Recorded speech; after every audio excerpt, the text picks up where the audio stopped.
Okay, Algebra 2, 10.4, using calculators.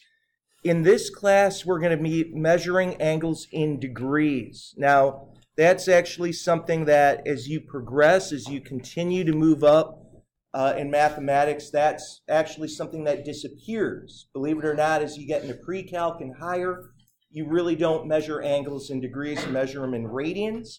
That's what we're saying right here. But most of you in class have a TI-84. You have to make sure your setting is in the correct mode that you're on degrees. If not, every single problem that you're doing will be wrong. So look, all you got to do is get your calculator up.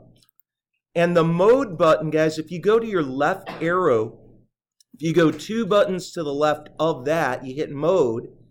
And then you can see third row down, you've got radians and degrees.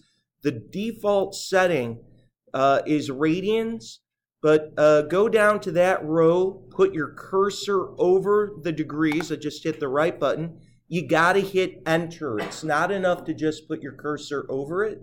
You got to hit enter. And then if you move up or down, you can see it's been highlighted.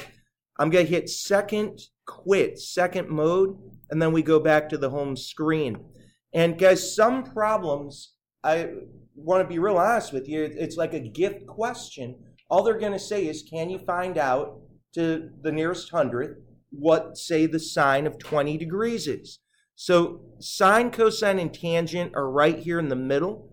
Just hit sine, and then you hit 20. And when you hit enter, you'll get 0.34. And guys, that's all you got to write. Of course, you got to be careful with the rounding. You come over here with the cosine of 35. You just press cosine. It's a couple buttons above the 8. Cosine of 35. You can see that's 0.82. Now, rounding is a big issue because, if you put 81, Alex is going to mark you wrong. You always go to that second decimal place, look to the right. If it's 5 or bigger, you got to bump it up. So I'm going to write 0.82. Finally, tangent of 75. Just type tangent, 75.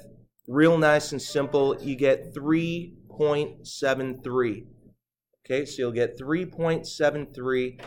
And at that point, guys, you've done the basics of just working out a trig. So, guys, what you've got is this next section. Right triangle trig is based on similar triangles. If two triangles are similar, the corresponding sides, their ratios are equal. We call that proportional. But it's angle that guarantees that two triangles are similar. If you've got a pair of angles congruent, that guarantees what's happening. Take a look at this picture right here, for example, 2. You've got triangle ABC. You've got triangle XYZ. Both of them have a 36.87 degree in them. Both of them have right angles, a 90-degree angle. Why are these two triangles similar?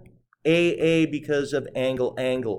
As soon as you get two angles congruent, it means that your triangles are similar.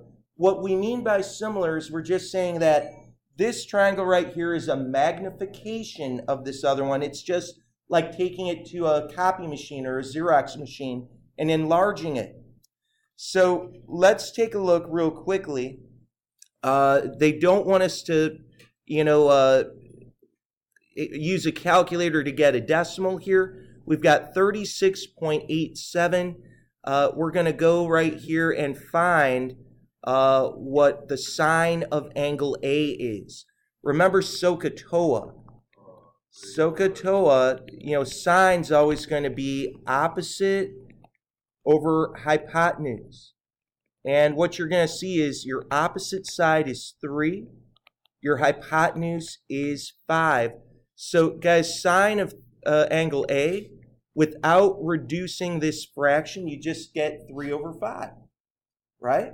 And then right over here for number 2, it says find the sine of x. Well, it's the same thing. You could say, well, this would be opposite, and this would be hypotenuse.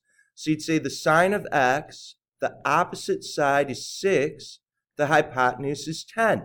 Now, these look different, But if you were to simplify 6 over 10, you'd get 3 over 5. In other words, the sine of those two angles are going to always be the same, even though they're in different triangles. Okay? So then they want you to just calculate the sine of 36.87. Well, we can bring that up real quickly, and I'll just clear that. Go sine of 36.87. Remember, this is rounded. That's not your exact angle, but you can see it's about 0.6. It's about 0.60. And guys, that's what 3/5 is. 3/5, if you divide 3 by 5, you'd see you get 0.6. So what are we seeing? If you've got similar triangles, the sine of that angle, even though that the opposite sides in these triangles weren't exactly the same numbers, the hypotenuses were different numbers, but the ratios were actually equal. Okay? Let's go to the back, and we're going to do our last problem. It's a little bit more involved. Let's see what we've got here. It says, note that the 3 triangles are similar. Angle applies for all of them. And they're giving you roughly about a 41.7 degree angle. And the side lengths are labeled. Now what they want us to do is following the directions. And this is a snapshot from your Alex homework. For each triangle, find the ratio of the length of the side opposite to the side adjacent. So we could go to this first triangle. Opposite would be over here. That's BC. Adjacent would be right here. That's AB. And they want you to now get this as a decimal. So we'll go 6.72 divided by 7.54. And we'll get a calculator out and do that. We'll go 6.72 divided by 7.54. And you can see it's about, to the nearest hundredth, 0.89. So in Alex, you'll have that little box there. You just write 0.89. Okay? Then they're going to say, come to this triangle and, deal with the opposite over the adjacent. They're telling you, hey, EF, you can just match it up. That's this thing right here, 26.88 divided by 30.16. Get your calculator out again. This time just type in 26.88 divide by 30.16. And you can see you get 0.89. Finally, we come over here to this last triangle, and they want us to do opposite over adjacent. In this triangle, that's YZ all over XY. So you might guess it's going to be 0.89, and it's only going to take you a second to confirm that.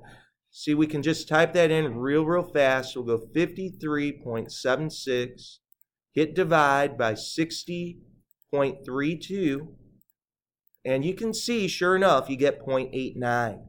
So all of these are the same.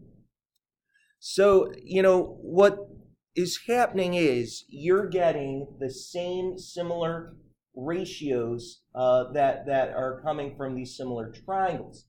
So we're going to use a calculator real quickly to just type all this out.